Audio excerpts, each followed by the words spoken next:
The Wealth of Nations. Adam Smith. Chapter 5.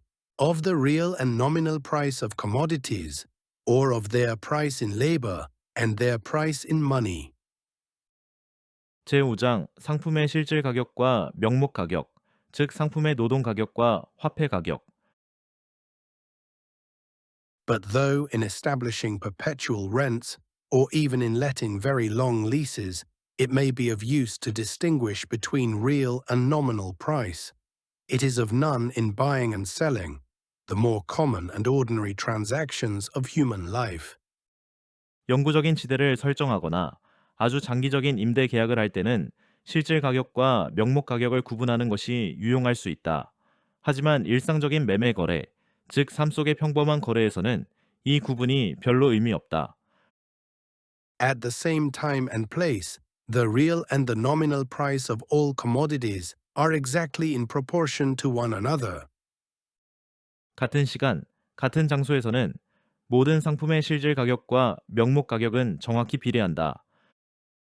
The more or less money you get for any commodity, in the London market, for example, the more or less labor it will, at that time and place, enable you to purchase or command.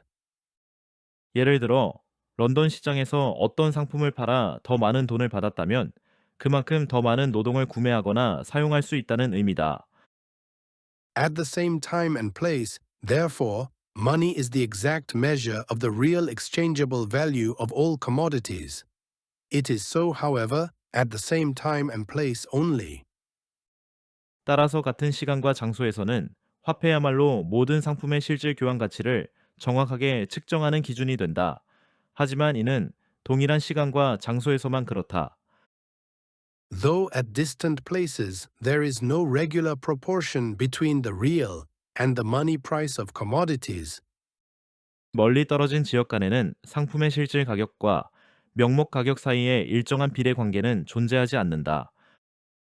yet the merchant who carries goods from the one to the other has nothing to consider but the money price, or the difference between the quantity of silver for which he buys them and that for which he is likely to sell them. 재화를 이곳에서 저곳으로 옮겨 판매하는 상인에게는 단지 화폐의 가격 차이, 즉 사는 가격과 파는 가격 사이의 은혜의 양 차이만 중요할 뿐이다. Half an ounce of silver at Canton in China may command a greater quantity, both of labor and of the necessaries and conveniences of life, than an ounce at London. 예를 들어 중국 광저우에서 반온스의 은은 런던의 1온스 은보다 더 많은 노동, 생필품, 편의품을 살 수 있을지도 모른다. A commodity, therefore, which sells for half an ounce of silver at Canton, may there be really dearer, of more real importance to the man who possesses it there, than a commodity which sells for an ounce at London is to the man who possesses it at London. 그렇다면 광저우에서 반온스에 팔리는 물건이 런던에서 1온스에 팔리는 물건보다 실제로는 더 비싸고 더 가치 있는 것일 수도 있다. If a London merchant, however, can buy at Canton for half an ounce of silver, a commodity which he can afterwards sell at London for an ounce, he gains 100%. By the bargain, just as much as if an ounce of silver was at London exactly of the same value as at Canton. 하지만 런던 상인이 광저우에서 어떤 상품을 반온스의 은에 사서 런던에서 1온스 은에 팔 수 있다면 그는 100%의 이익을 얻는 것이다. 즉, 그 거래로 런던 상인은 런던에서 광저우와 같은 가치의 은을 번 것이다. It is of no importance to him that half an ounce of silver at Canton would have given him the command of more labor, and of a greater quantity of the necessaries and conveniencies of life than an ounce can do at London. 광저우에서는 은 반온스가 런던보다 훨씬 더 많은 노동력과 생필품, 편의품을 살 수 있다 하더라도 상인에게는 그것이 전혀 중요하지 않다. An ounce at London will always give him the command of double the quantity of all these, which half an ounce could have done there, and this is precisely what he wants. 런던의 은 1온스로 광저우에서 은 반 온스로 살 수 있었던 것보다 2배 많은 상품이나 노동을 살 수 있으니 그것이 바로 그 상인이 원하는 바다.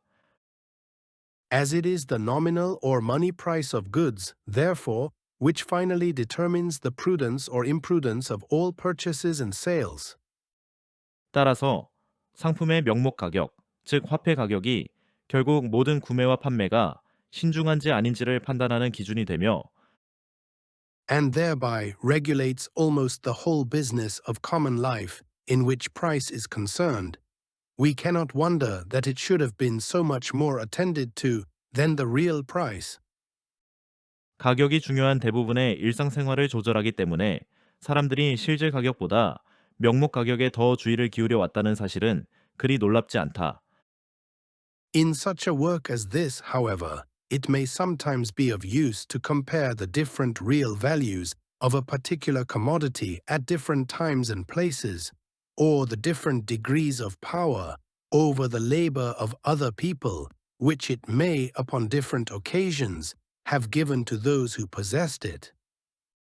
하지만 이 책의 연구처럼 특정 상품이 다른 시기와 장소에서 가졌던 실질 가치의 차이, 즉 그 상품이 소유자에게 얼마나 다른 사람의 노동력을 사용할 수 있는 능력을 줬는지를 비교하는 것이 유용할 때도 있다. We must in this case compare not so much the different quantities of silver for which it was commonly sold, as the different quantities or labor which those different quantities of silver could have purchased. 이런 경우에는 그 상품이 일반적으로 얼마의 은으로 팔렸는지를 보기보다는 그 은이 그 당시에 얼마나 많은 노동을 구매할 수 있었는지를 비교해야 한다. But the current prices of labor at distant times and places can scarce ever be known with any degree of exactness. 그런데 과거의 다양한 시간과 장소에서 노동의 시세를 정확히 아는 것은 거의 불가능하다. Those of corn, though they have in few places been regularly recorded, are in general better known, and have been more frequently taken notice of by historians and other writers. 반면 곡물의 가격은 일부 지역에서는 정기적으로 기록되지는 않았지만 역사학자들이나 문헌에 의해 더 자주 언급되어 왔기 때문에 상대적으로 더 잘 알려져 있다. We must generally therefore content ourselves with them, not as being always exactly in the same proportion as the current prices of labor, but as being the nearest approximation which can commonly be had to that proportion. 따라서 우리는 보통 노동 가격을 정확히 알 수 없을 때 그에 가장 근접한 지표로 곡물 가격을 사용할 수밖에 없다. 물론 곡물 가격이 노동 가격과 항상 비례하는 것은 아니지만 가장 가까운 근사치로 쓸 수 있는 지표라는 점에서 유용하다. I shall hereafter have occasion to make several comparisons of this kind. 나는 앞으로 이러한 비교를 여러 번 할 기회가 있을 것이다. In the progress of industry, commercial nations have found it convenient to coin several different metals into money. Gold for larger payments, silver for purchases of moderate value, and copper or some other coarse metal for those of still smaller consideration. 산업이 발전함에 따라 상업 국가들은 실용적인 이유로 여러 금속을 화폐로 사용하게 되었다. 금은 큰 금액의 거래에, 은은 중간 규모의 거래에, 구리나 다른 값싼 금속은 소액 거래에 사용되었다. They have always, however, considered one of those metals as more peculiarly the measure of value than any of the other two. And this preference seems generally to have been given to the metal which they happen first to make use of as the instrument of commerce. 하지만 이들 금속 중 하나는 언제나 다른 것들보다 가치의 기준으로 특별히 더 간주되었다.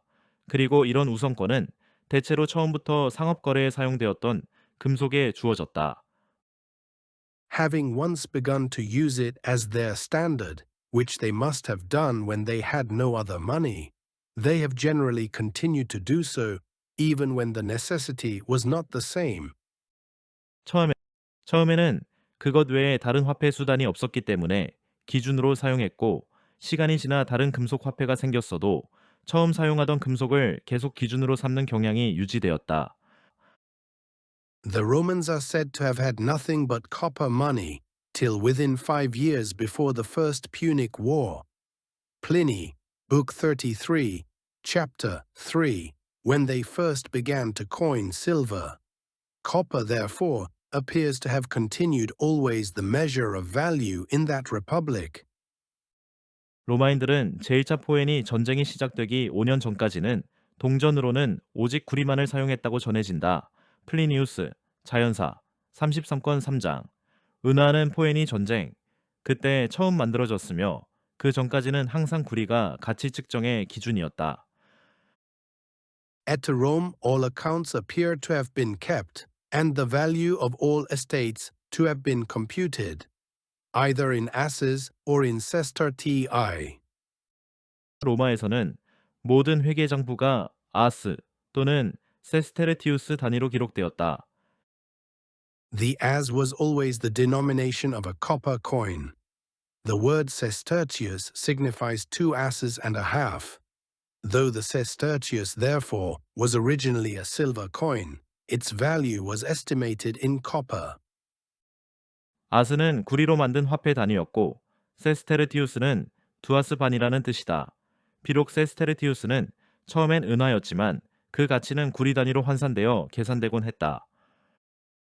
At Rome, one who owed a great deal of money was said to have a great deal of other people's copper.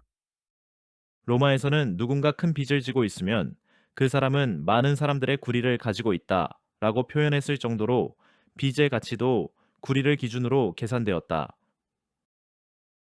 The next part will continue in the following video.